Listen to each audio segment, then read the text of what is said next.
Model, 68-plate Mercedes Sprinter 314 CDI rear-wheel drive L4H2 needs head gasket, still drives VATINC.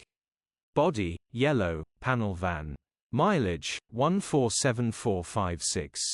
MOT, 3 January 2025. Engine, 2143 cc OM651 MI2 143 HP. Transmission, 6-speed manual, rear-wheel drive. Mechanical summary, starts perfect. Runs perfect. Unfortunately the coolant is pressurizing, so we suspect the head gasket will need replacing. Engine still starts and sound perfect, definitely worth repairing. Gearbox, drivetrain, transmission perfect. Pulls in every gear. Check engine light on the dash.